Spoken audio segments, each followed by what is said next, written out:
বর্তমানে যে সুবিধা বা অসুবিধা চলছে সেটা হলো আমরা 15 বছরে যেটা করতে পারি নাই সেটা কিন্তু আমাদের শিশুরা, আমাদের সন্তানরা, আমাদের ছাত্ররা করে দেখিয়েছে। প্রথম তারা মাঠে নেমেছে বিগত ফ্যাসিস্ট সরকারের অন্যায় অত্যাচারের বিরুদ্ধে, নির্যাতনের বিরুদ্ধে। তারপর তাদের পিতামাতা নেমেছে, তারপরে তাদের শিক্ষক শিক্ষয়িত্রী নেমেছে, তারপরে আমরা জনগণ, আমরা সব নেমেছি। আপনারা যা চেয়েছিলেন আল্লাহর রহমতে সেটাই হয়েছে। শেখ হাসিনা পালিয়েছে, তারপরে তো অনেকেই বলেছে সে পালিয়েছে, তার মন্ত্রীরা পালিয়েছে, তার এমপিরা পালিয়েছে, তার ইমাম সাহেবরা পালিয়েছে, গতকালকে তার এক্স প্রেসিডেন্ট সাহেবও পালিয়েছে। এখন একজন বাকি আছে যিনি উনি বঙ্গভবনে আছেন। কিন্তু এখানে কিন্তু ষড়যন্ত্র থেমে নাই। আমাদের শিশুরা আমাদেরকে একটা জিনিস দেখিয়ে দিয়ে গেছে, আমাদের জীবন তো যুদ্ধের মধ্যেই চলছে, আমরা তো যুদ্ধক্ষেত্রেই আছি। যুদ্ধে আপনাকে প্রথম বুঝতে হবে হু ইজ ইউর এনিমি, আপনার শত্রুকে, কার সঙ্গে আপনি যুদ্ধ করতেছেন।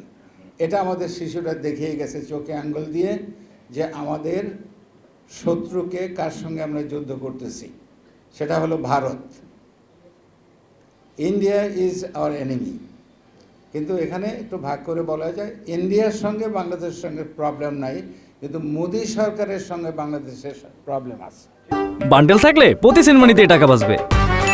বিকাশ সেনমানি বান্ডেল কিনে জিতুন প্রতি লেনদেনে।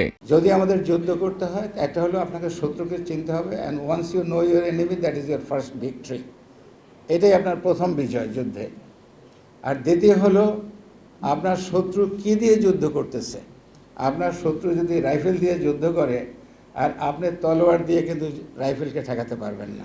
So you have to know your enemy, what weapon they are using. আপনার শত্রুর অস্ত্র কী।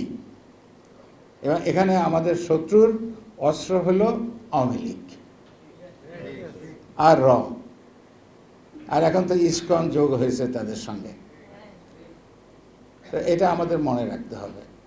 ইলেকশন, আমরা রাজনীতি করি, আমরা তো বলতেই পারি যে উই ওয়ান্ট ইলেকশন টুমরো, কিন্তু কালকে ইলেকশন করতে হলে কিছু কাজ তো করতে হবে। আপনি কী ধরনের ইলেকশন চান? একটা সুষ্ঠু, সুন্দর, নিরপেক্ষ নির্বাচন চান। তো সেই সুষ্ঠু, সুন্দর, নিরপেক্ষ, গ্রহণযোগ্য নির্বাচন করতে হলে আপনাকে একটা ভালো ইলেকশন কমিশন লাগবে। সেই ইলেকশন কমিশনকে শেখ হাসিনা ধ্বংস করে দিয়ে গেছে।